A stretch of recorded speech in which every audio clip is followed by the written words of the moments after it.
views expressed on this program are those of the hosts, guests, and callers, and are not necessarily those of this station, its management, or other advertisers. You're listening to Transformation Talk Radio.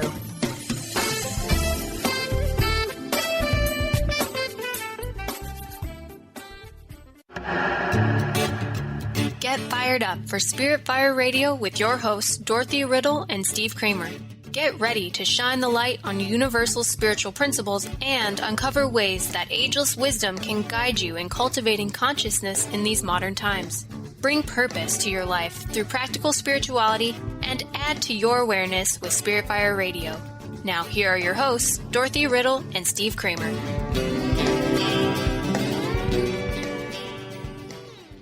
Hello, listeners. Welcome to Spirit Fire Radio. It is a delight to be with you. I am joined by my co-host, Dr. Dorothy Riddle. Hi, Dorothy. Hi, Steve. Great to be with you.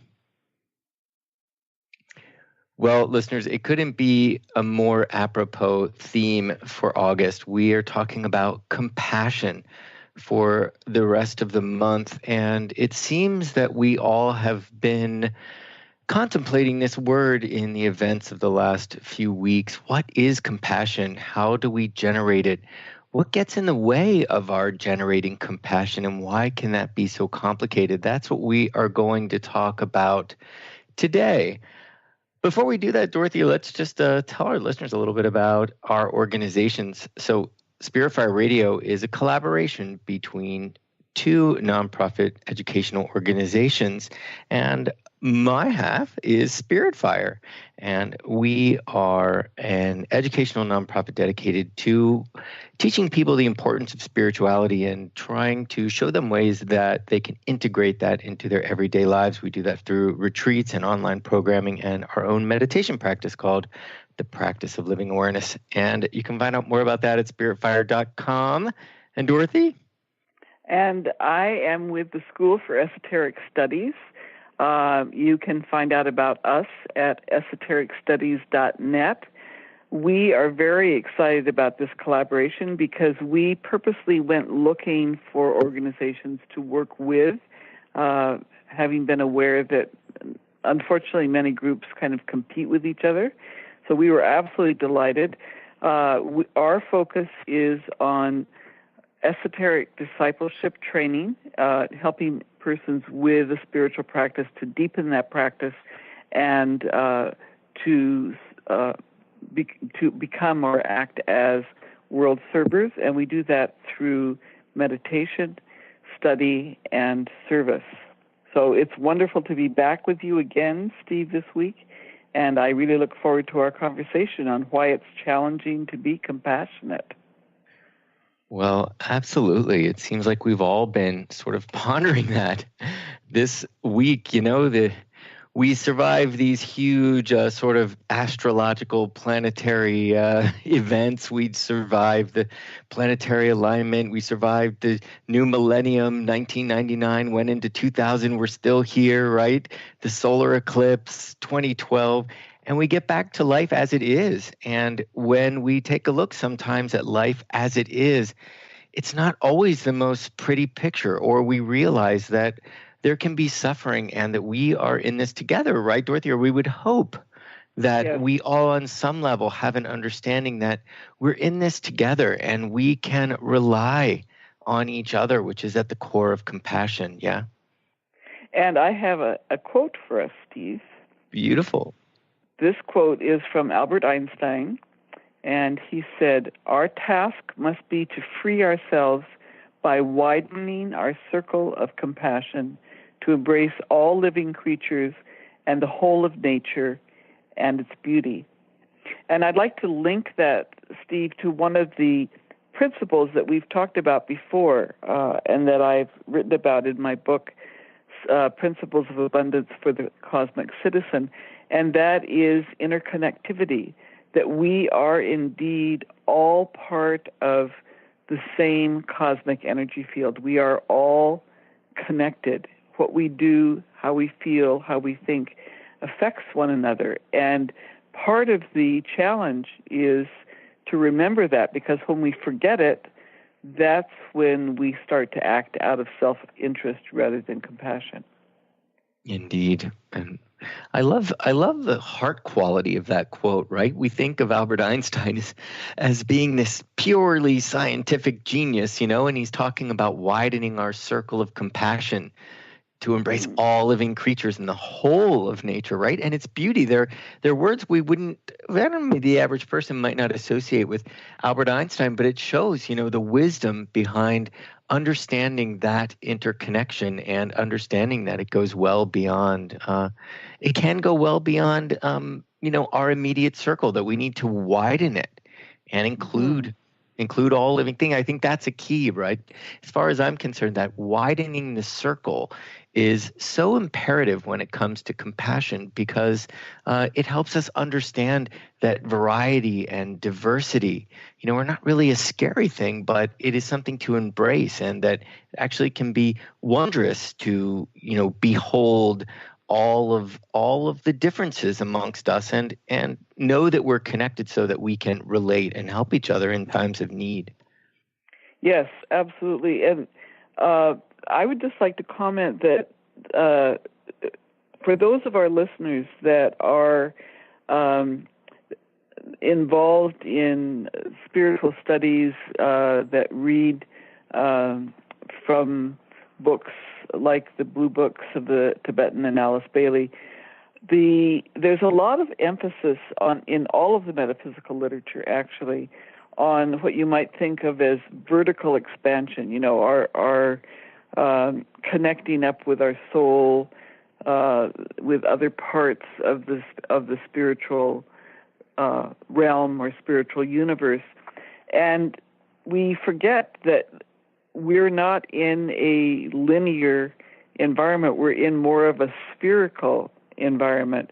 And so horizontal expansion is as important as that vertical expansion. In fact, some of the teachers, the esoteric teachers, talk specifically about that, about the importance of widening our horizontal circle to be much more inclusive beyond just the people that we know well, that we feel comfortable with, our in-group, so to speak, and maybe some acquaintances, but to recognize that it actually includes everyone, which means it also includes some people that maybe we're not very happy with or we don't like all that much.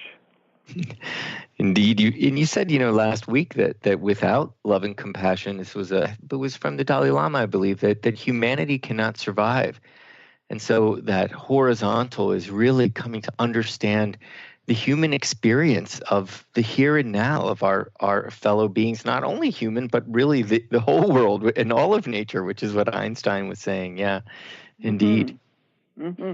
And we often forget, Steve, that, when we talk about global warming, we talk about environmental impact, we forget that actually the Earth, which is itself a sentient being, a self-managed being, has the ability to survive just fine without us. We're the ones that need the Earth. Yes. We're the ones that need the other species. And we're not the emperor, so to speak. We're not the one that controls everything. Right. So it's imperative, just at first glance, that we first get along, right? That we talked a bit about Darwin last week, that we have sympathy, that actually we tap into this innate quality within us, which is that of being sympathetic, of wanting or feeling good about helping another. And it seems at times we don't take refuge in that instinct. It's almost as if we've unlearned it in some instances. That's true. And just for those of our listeners that weren't with us last week, Steve, let's just mention that while we get caught often that what Darwin said was survival of the fittest, what he really wrote was survival of kindness. That it was kindness, which is very closely connected to compassion, that is what would allow us to survive. Yes. And very interesting in that note that it was, animals and communities and groups that aid and defend one another, that natural selection will see to it that those that have the most sympathy will flourish best. And, they raise the strongest and most sympathetic offspring and those that are wanting to cooperate. So again, it comes back to, once again, cooperation versus competition.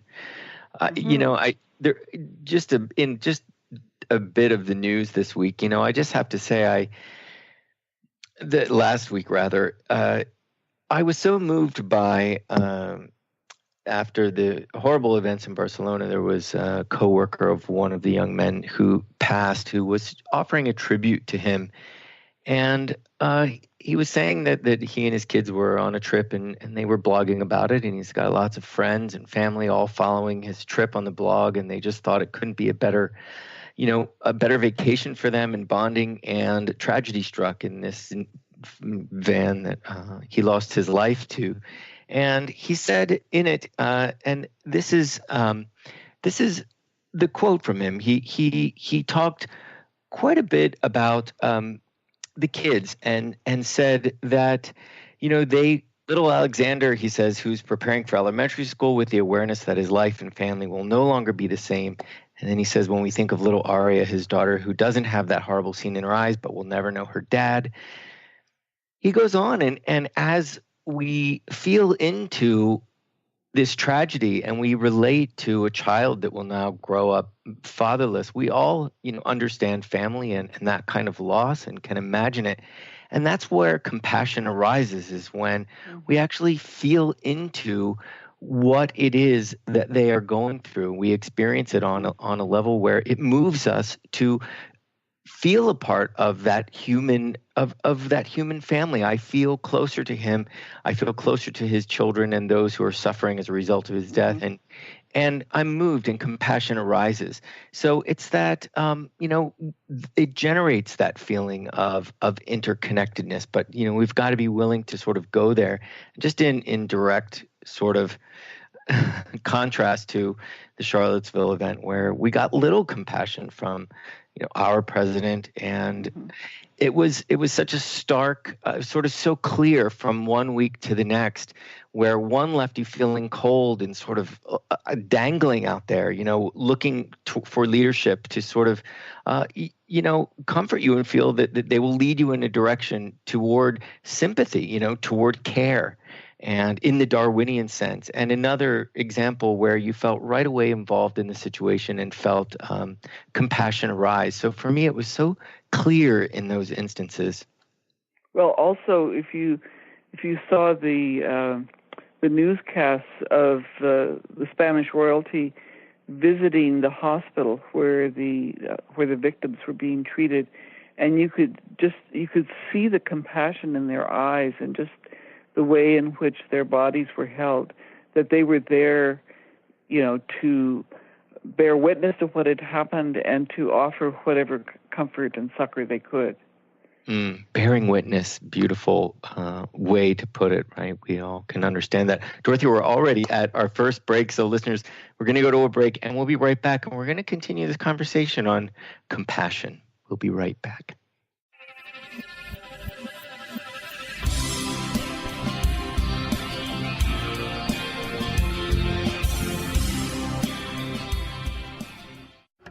Awareness is universal. Establishing a living awareness through meditation brings peaceful, healthy, and creative well-being into your everyday life. The practice of living awareness, Spirit Fire's own meditation practice, is built on this belief and is designed for every level of practitioner. Each year, Spirit Fire hosts living awareness meditation retreats that allow you to explore the practice in depth at our retreat center in beautiful Western Massachusetts. Introduce yourself to meditation and the practice at the Foundation's retreat. Attend, in silence, a silent meditation retreat focused on mindfulness, presence, and nature, or be engaged with the meditation sittings themselves at the Deepening Retreat.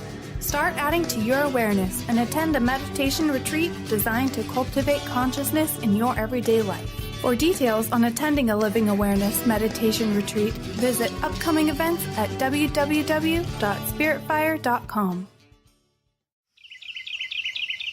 What if your body and mind were the compasses to the secrets, mysteries, and magic of life? Glenna Rice, co-host of The Questionable Parent, is inviting you to access all that is possible. Glenna is a 10-year certified veteran access consciousness facilitator who offers an amazing variety of life-changing classes and workshops. Work with Glenna from anywhere, with teleclasses and workshops all over the globe. To learn more and see Glenna's current schedule of events, classes, and workshops, visit glennarice.com.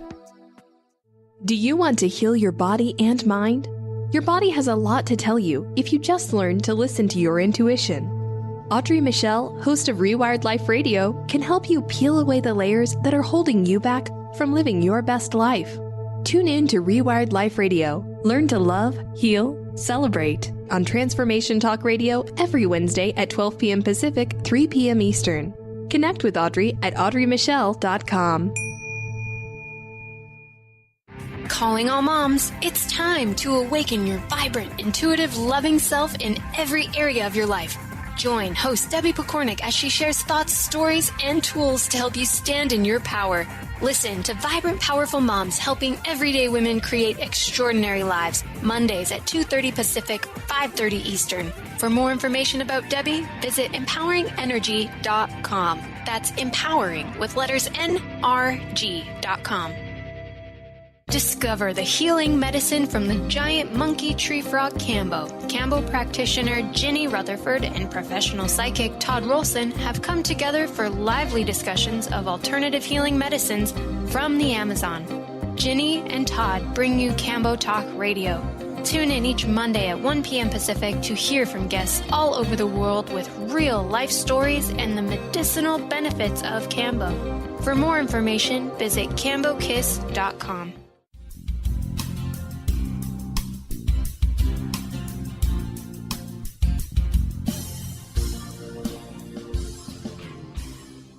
Hello, listeners. Welcome back to Spirit Fire Radio. We're so glad you're joining us for this conversation on compassion. It couldn't be more apropos these days. Just before the break, we were talking a bit about the events of the last several weeks, which have had us all, I'm sure on some level, feeling the pain of another and being moved to want to help, even if it's energetically. And before the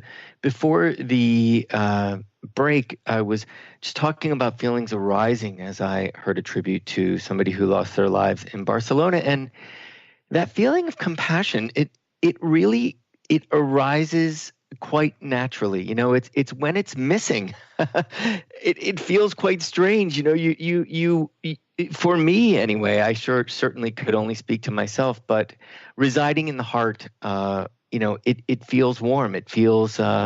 It just feels natural. And I know, Dorothy, you have said time and again that this is within us, right? This is an instinct, so it should feel natural to us. Absolutely. What the psychological research shows is with young babies and also with chimpanzees, the two species where they've done work, is that they will engage in spontaneous, helpful behavior, even if they have to overcome obstacles to do so. And in infants, they've done some brain scan type studies, and the infants show a positive response both when they help and when they see someone being helped. So the whole dynamic of helping arouses this very positive feeling, joyous feeling, we might say, within them. So it's interesting to me, Steve, that we often talk about how we need to develop compassion. I don't think we need to develop compassion. I think we need to remember compassion. Yes. And reconnect with that very basic instinct that is in us, but so often gets unlearned and kind of beaten out of us because of role models that we see that are not compassionate. And society and culture, we've said it time and again in right speech and right action, Dorothy, right? We were saying just pay attention to the world around you. When we talked about harmlessness, we said there are often very few examples of harmlessness as compared to examples of violence and harm and tragedy and drama that we see in our culture all around us. So, and kids are exposed to this goodness, so much more today than they were, at least when I was growing up. The internet and television has really sort of lowered the bar, I find, on what would support that which would support interconnection and compassion. So it's sort of like we think, parents have to teach their kids to be racists or to be, to be prejudiced in some way. But I don't know. I think the environment around us supports that. It's almost parents have to teach our kids how not to be, or at least keep an environment, allow for an environment that reminds them of that innate nature and supports it and allows it to grow. Mm-hmm. Mm-hmm. Yeah, it's interesting if you think about the news. An act of compassion becomes newsworthy because it seems unusual, whereas we would hope that we would come to the stage where an act of violence or prejudice or hatred would be the unusual and would call for commentary and condemnation. But that's not where we are right now. And you had mentioned to me once when we were talking, Steve, something about the thymus gland. I had never heard of this before. Indeed. Well, as we were talking about sort of unlearning or forgetting this interconnectedness, it made me think of the thymus gland. Those of you who know the anatomy, the physical anatomy, or even the energetic anatomy, the thymus gland is ruled by the heart center. And the heart center rules the immune system, and the thymus gland is very active in the immune system. It actually builds your immune system when you are a child and a young teenager. It really sets your body up for the future. And you think about your immune system, right? It's about everything being in a state of homeostasis, which means balance, which means everything's getting along. There's no wars or battles going on inside your body. Well, it's quite interesting that in the average human being, actually, it is beyond the average. It is at almost 100%.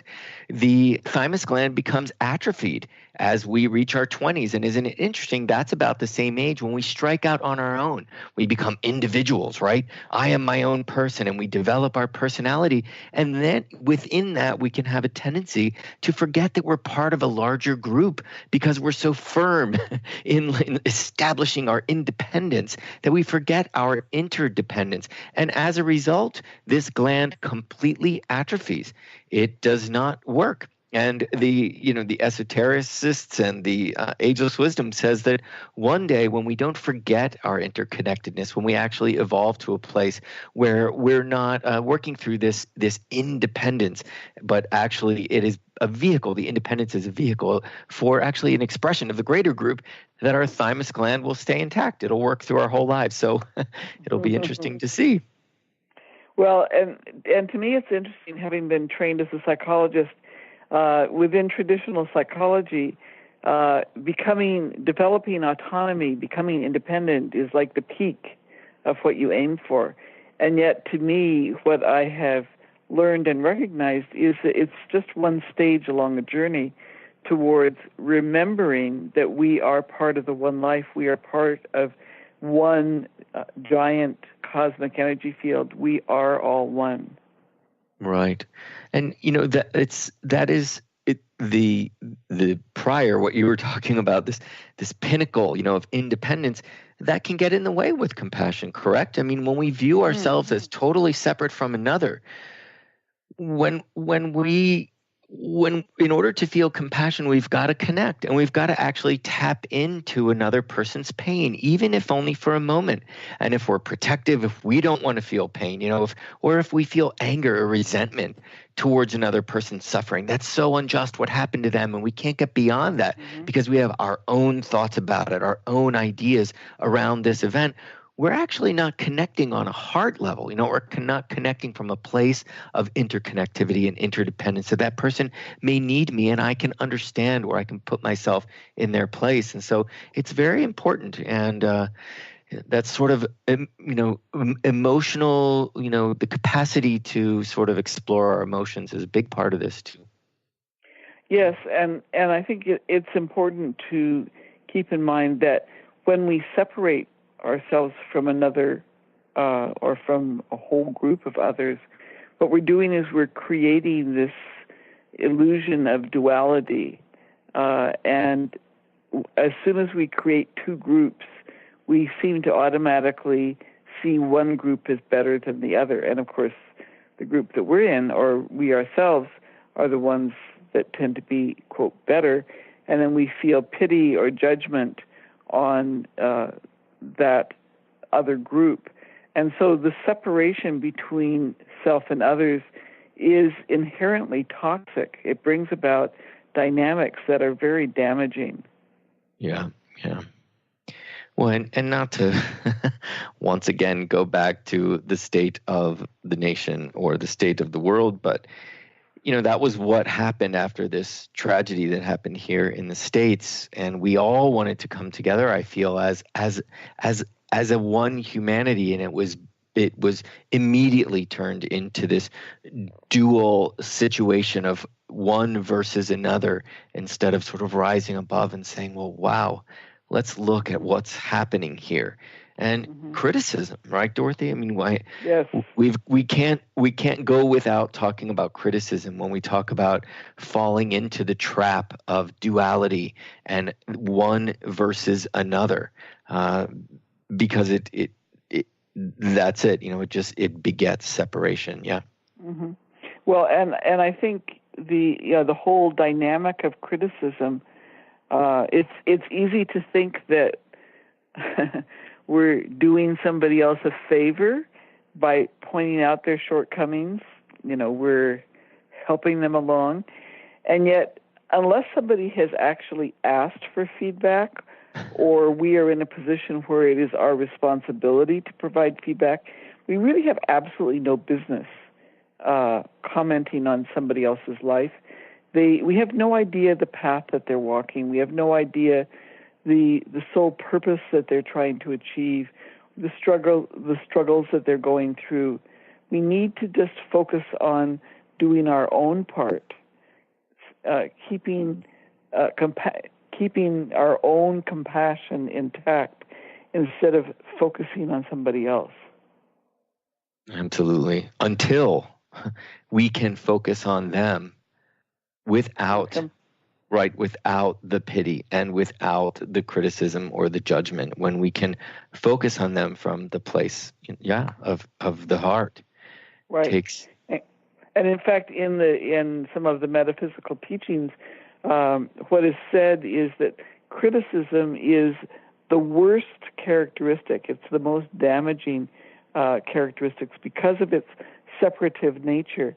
And that what we need to be doing from a spiritual perspective is supporting the other in living their truth in the way that makes sense to them. Now, that's assuming that they aren't harming other people, but that's what we're really called to do.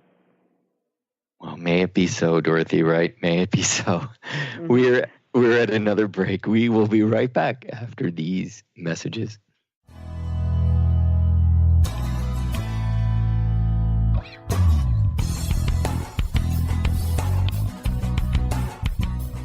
Tune in to Lucid Planet Radio with Dr. Kelly Neff. This hit show will illuminate your senses and empower you beyond your daily stressors and hardships. Renowned psychologist and author Dr. Kelly will captivate you with far-reaching topics and amazing guests as you wake to the greatest version of yourself. Learn to tap into your intuitions, think critically about our world, heal emotional and psychological wounds, and follow your passions to live your dreams. The Lucid Planet. Welcome home. Visit lucidplanetradio.com for more information. Hi there, my name is Audrey Michelle, host of Rewired Life Radio and a spiritual growth coach. I talk about this all the time on my show, listening to your body and acting on intuition. What do these things even mean? Here's the thing. About 10 years ago, I figured out I was doing it all wrong. I mean, I wasn't unhappy, but was I really happy? And then life sent me a spiritual smackdown, like it does, because I wasn't listening to my best resource, my body and my intuition. I was living from a place of fear. I was stressed and I was in pain, and I seemed to be happily unhappy. Mostly I just didn't know what I didn't know. And what I didn't know was that my body and my intuition had all the tools I needed to live life as my best self. I'm sharing the tools I have learned over the last 10 years of my healing journey in my online class, Soul Awakening, beginning September 19th.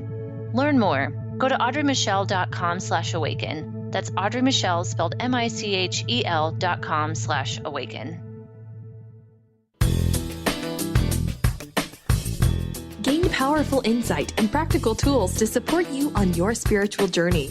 Access your higher self and tune in every second and fourth Thursday at 12 p.m. Pacific to A Life Untethered with Andrew Martin, Walking the Path of Freedom.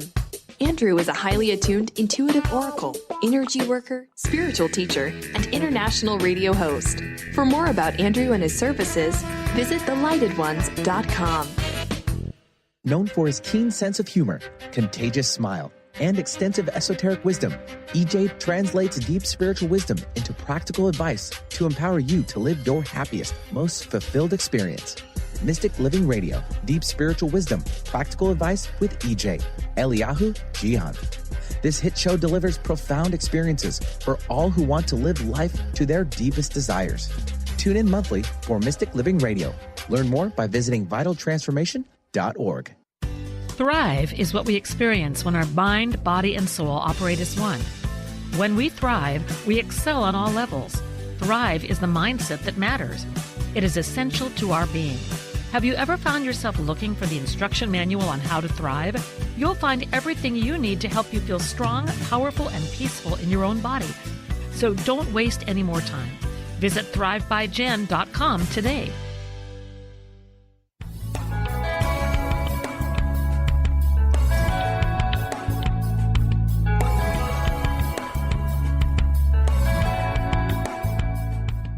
Welcome, listeners, back to Spirit Fire Radio. This is Dorothy Riddle with the School for Esoteric Studies and Steve Kramer with Spirit Fire. And we are talking today about compassion and why it is so difficult. And Steve, I just wanted to comment that one of the challenges, and I don't say this lightly because I think it's really difficult, one of the challenges in being compassionate is to not confuse the person with their actions or beliefs. Because we say things like, he's a white supremacist. Well, he's himself, and he happens to espouse a belief which is white supremacy. It's the same thing as you don't say, it's not helpful to say he's a drunk driver. Instead, we would say he is someone who drove while he was drunk. Do you understand the distinction I'm trying to make there? I do understand the distinction, and I think it is wise. There's much wisdom in that, right? I mean, what it does is it is compassion, right? That is a compassionate way of viewing an individual, and it basically gives them the freedom to choose other, to see the error or take responsibility for their actions because they are an individual. You are at least giving them that freedom, right? Mm-hmm. And in a sense, they have chosen that which we would not consider to be beneficial or helpful or positive or, to be helpful, really. What's the word I want to say? But there are consequences to the actions, or consequences to choices, or consequences that sort of belief leads one to. But you're giving them an individuality. You're giving them the freedom to take responsibility. Is sort of how I see it. Is that how you see it? Yeah, but also you're giving them the space to be, to think, to grow, to change, to decide. And I don't know about you, but if somebody puts a label on me, I immediately get defensive. My ability to change just goes right down to zero. Right. Because all I'm doing is defending my right to hold that belief. Whereas if somebody sees it as a belief that I have that they may or may not agree with, as opposed to me, who I am, then I have space to step back and consider the ramifications, to listen, all of that. I feel like I'm being seen and heard by someone else. In fact, there's this term that I just love from a book called "Hearing the Other into Existence." Mm. And I think the author is Nellie Morton, but don't hold me to that, because the book is called "The Journey is Home." It's a beautiful book, but that we become ourselves, and we come to understand our experience by being able to verbalize it and share it. I mean, you yourself have said, one of the things about speech is that it puts thoughts, it closes thoughts in a way so that they can be shared. We need not only space shared, in which to do that, but examined. And exactly. One of the most moving things of the last couple of weeks was the mini documentary or news piece from HBO's Vice News, where we really got a close-up look at the people who were protesting in Charlottesville. And this young woman was so compassionate. She wasn't acting to help these individuals, but as a reporter, she was giving them space without judgment and without criticism. Now, she was not letting them off the hook, and she was just simply asking questions. And it was clear in some of her questions that it was not the way she would answer it or where she was coming from. In fact, she was downright confused by some of what they were saying, and she was asking, "Would you please, I don't explain that. That's not making sense to me." And they would explain it as best they could in the way it made sense to them. And when you then hear their truth and see their belief systems, then there it is. It is out there, and it is a topic we can then discuss it because it has been put into form, right? We can walk around it as if it were a table and take a look at it from all sides, and it really helps. And I thought that in a sense she was hearing them, as you're saying. She was allowing them to speak in a way that wasn't pointing a finger or criticizing, and it was quite compassionate and very revealing. Very revealing. And it just comes down to fear. I just think of fear so much. What you realize is you give these individuals space, and some of these people that I have heard, what it comes down to is a lot of them are very angry. A lot of them are very fearful is what it comes down to, that they're fearful of losing, in the case of the white supremacists, quite literally fearful of losing white privilege and feeling they will be, quote unquote, replaced, right? And it comes down to fear. And the bottom line is, we've said it before, we're born with two fears: the fear of loud noises and the fear of falling. As infants, a loud noise or being on the edge of something that we might fall will scare us into retreat. Other than that, fear is learned. And so we have learned these are ideas, and these are oftentimes illusions, which is, it's a thought form that actually doesn't hold much truth. It has been created and held by being repeated again and again. And until we take a look at those and we hear them out and we undo this fear, and people, we rationalize that actually you have nothing to fear. And if we can find it in our hearts to make some connection, then we quell the fear, and somehow we hope to get us all on the same page, right? Yes, and I think one of the illusory concepts that we need to name is that life is a zero-sum game. If you're doing well, then I will necessarily lose out, and that then fuels the kinds of fears that we've been talking about. And that's not the way the world operates. The world is constructed to be abundant. If you think about just the species in the world, there are so many, many, many different species. Of course, as humans, we're busily killing off some of them. But it's like the Earth didn't just say, okay, so I'm going to have one animal with 4 legs, and I'm going to have one with 2 legs, and I'm going to have one type of plant. No. Lots of experimentation, lots of different possibilities, lots of abundance. And if we really understand that life is abundant, if we can feel into that, then we can let go of that fear and we can let go of that criticism, and we can feel our way into compassion. Beautifully said. Beautifully said. Indeed. So this brings us to forgiveness. Yes, that left me silent, Dorothy, right? You just said it all right there, huh? Forgiveness. So there you go. Go on, Dorothy. Sorry.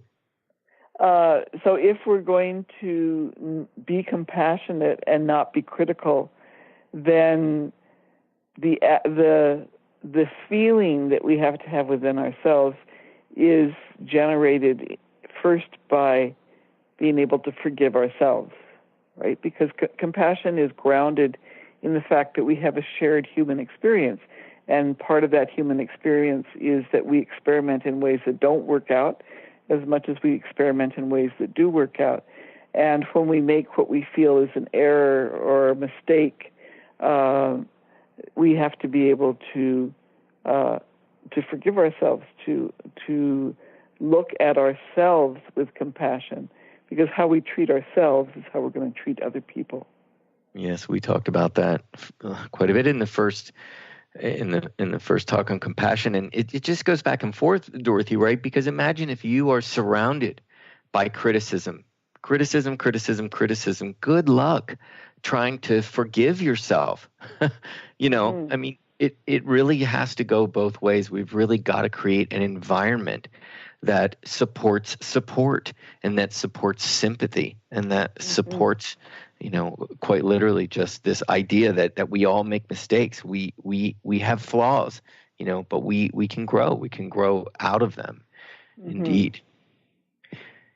It makes me think forgiveness was so key to the outcome of the Charleston shooter, Dylan Roof, who took the lives of the congregation in Charleston at the church. And just remember the woman who was a relative of the victim, who basically told Dylan Roof, "I forgive you." She said, "You took something very precious from me. You'll never see my loved ones again. I'll never hold them.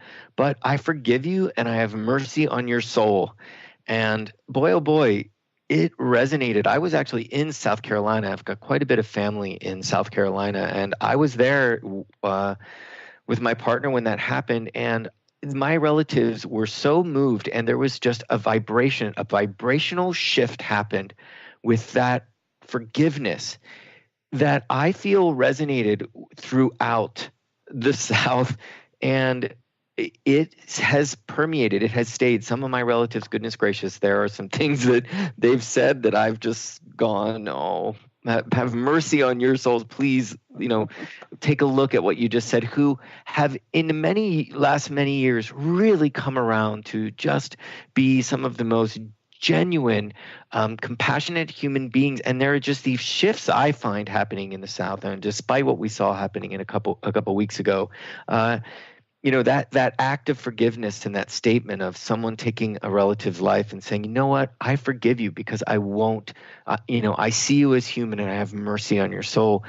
It creates huge vibrational shifts, and we cannot underestimate the power of forgiveness. Yeah. Dorothy, we're at another break. Let's continue the conversation. We'll be right back.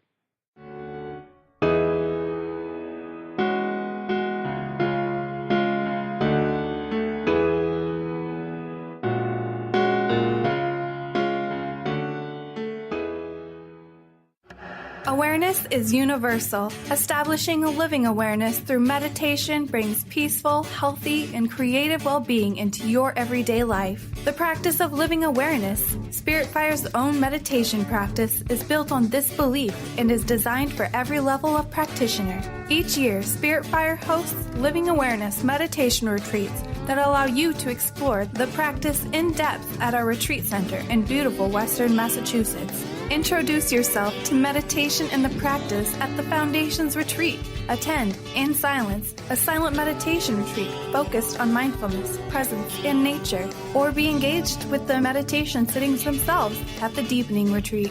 Start adding to your awareness and attend a meditation retreat designed to cultivate consciousness in your everyday life. For details on attending a Living Awareness meditation retreat, visit upcoming events at www.spiritfire.com. What is a brilliant culture, and how do we create them? Why are they important? Claudette Rowley has created a breakthrough 5-step process to help you align your culture with your business strategy for exceptional results. Looking for a culture that drives organizational excellence? Listen to Cultural Brilliance Radio, the second and fourth Friday of each month at 10 a.m. Pacific and 1 p.m. Eastern on Transformation Talk Radio. To learn more or work with Claudette, visit culturalbrilliance.com. How would you like increased health and vitality? How would you like to avoid the onset of disease as well as slow the aging process? This is all possible through a simple, safe, and natural process. Every day we are either moving toward wellness or away from wellness. Hi, I'm Mary Jane Mack. I'd like to be your partner in achieving optimal health. Contact me now at maryjanemack.com or call 425-392-0659. Visit maryjanemack.com. Now you can be a part of one of the most powerful programs to help create a more joyful, loving, abundant, and peaceful world. Every day at 12 noon in any time zone, join millions of other people around the world to spend a few minutes in joy, love, and gratitude. Brought to you by Robert Schoenfeld, host of the Art of Powerful Living Radio. Together, we can raise the vibration of the planet. For more information, visit globalmomentofjoy.com. Tune in to the Psychic Professors Show, The Voices of Spirit Radio, with international medium and spirit artist Dr. Susan Barnes on Transformation Talk Radio, featuring a variety of spiritual topics such as psychic art, spiritualism, EVP, psychic development, and mediumship. This hit call-in show provides listeners with breakthrough wisdom to enliven and enlighten their lives. Visit spiritartgallery.net. Tune in each Friday, 2 p.m. Pacific, 5 p.m. Eastern on Transformation Talk Radio.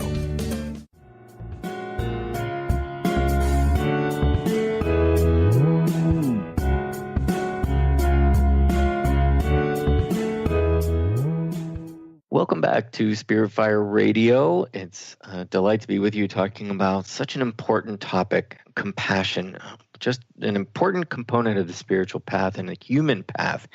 Just before the break, we were talking about forgiveness, and I just want to bring that up again. I was talking about the Charleston shooter and relatives of the victim saying they forgave him, and I just want to be clear that, you know, within that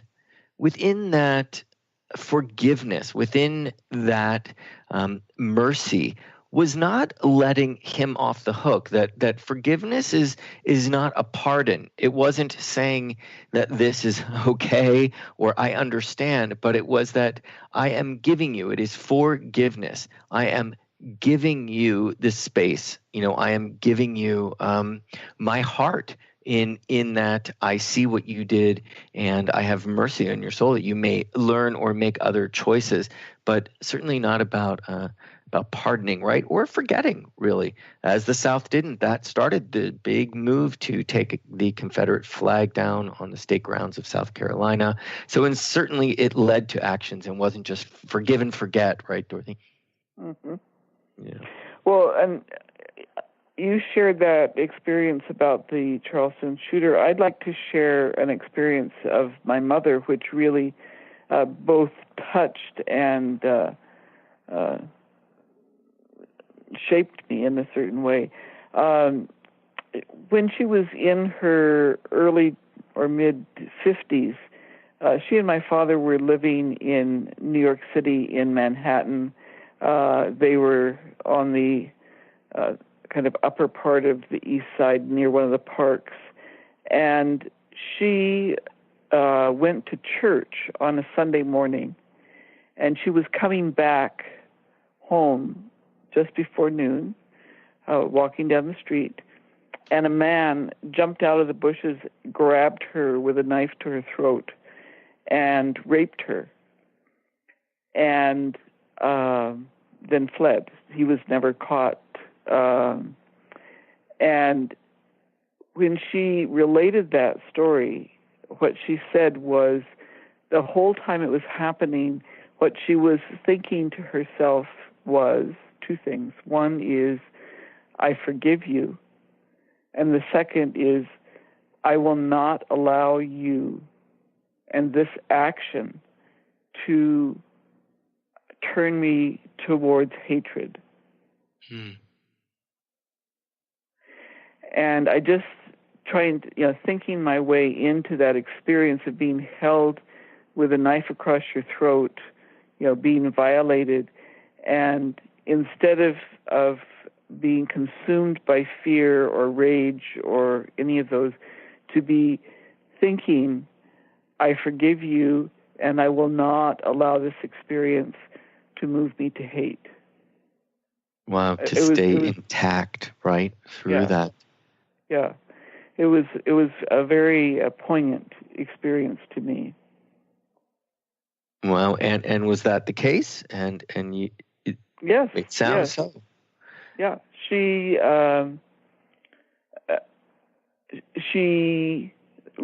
didn't speak about the experience very often. She did when it was appropriate, but she lived her life in joy.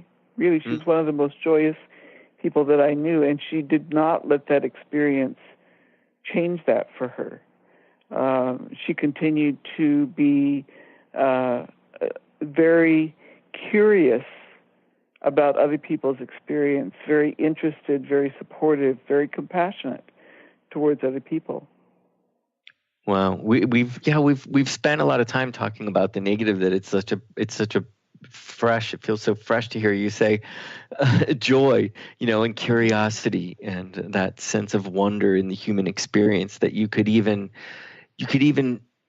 keep that intact and have that to some capacity. Certainly not joy, but this idea of being open, to an alternative, that not just to go the default and say this will not ruin me. One very strong indeed. Well, judgment, right? Not passing judgment. I know we wanted to bring up judgment a bit, and that's right there throughout that story, right? To be able to not judge within that circumstance is very powerful indeed. And I think it's important to recognize that we don't just judge by saying something that sounds heavy-handed or authoritarian. We also judge by being dismissive, by minimizing the suffering of someone else, by saying, oh, it's not that serious, or even, you're the one that's created the problem, and I know, like, I myself have been on the other end of this, in preparation for having some surgery that people keep assuring me is very minor. It'll be nothing. You don't have to worry about it. By saying those things to me when I have just said to them, I'm nervous about this, is very demeaning, actually. It's not. I think people think that it will be helpful, but it's not. It's dismissive of my actual emotional experience. Yeah, instead of saying, is there anything I could do, what could I say to make you feel better, or I'm sorry you are in that, I'm sorry you're feeling that way, or right. Or is there anything I can do to support you? Right. Which would be the compassionate thing to say. Yeah. Sort of sets us up again, right? We move to the opposite, thinking that we're going to balance it somehow, right? Yeah. There was one thing I wanted to mention about judgment, as we were talking about judgment, and for listeners who, judgment creeps up. If you ask yourself, and criticism, we think about criticism as well. If you could start your day and simply say, I'm going to watch my mind and I'm going to see how many times judgment or criticism, comes up, and really observe that, and you will be surprised. Even our own self-talk and self-criticism, self-judgment. It's a really wonderful exercise, between now and next week, to see if you can create some space between the times you might be critical of another or in judgment. And it can creep in ways that you might not at first label as being judgmental, just as in that instance of people's responses to your being nervous about the surgery. You might not see that actually that's not so supportive. It's actually contradicting something somebody just said.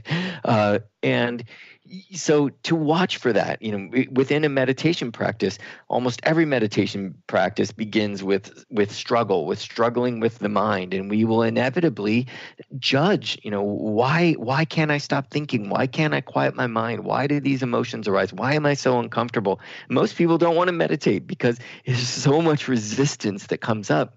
But, we've really got to, not only in meditation, but in life, we've got to go to those places which make us uncomfortable sometimes and cozy up.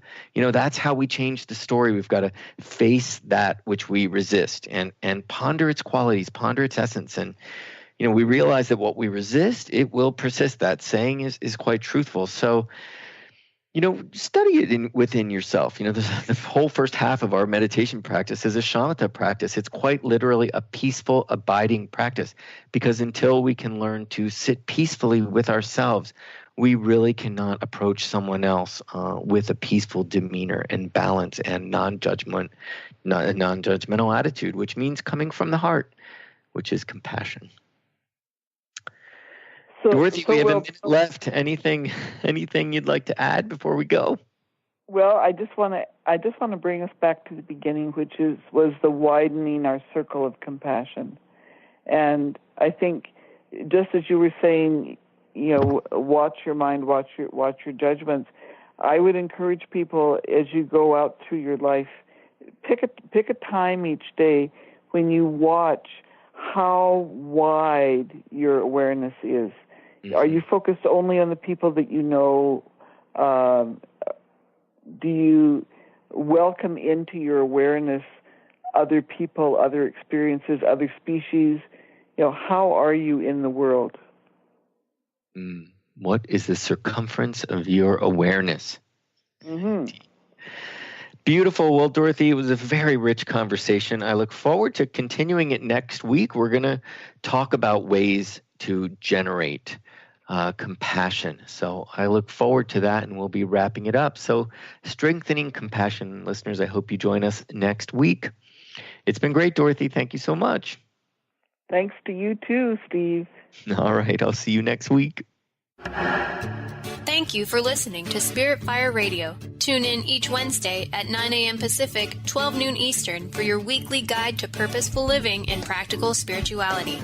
Join hosts Steve Kramer and Dorothy Riddle as they shine the light on universal spiritual principles and uncover ways that ageless wisdom can guide you in cultivating consciousness in your everyday life.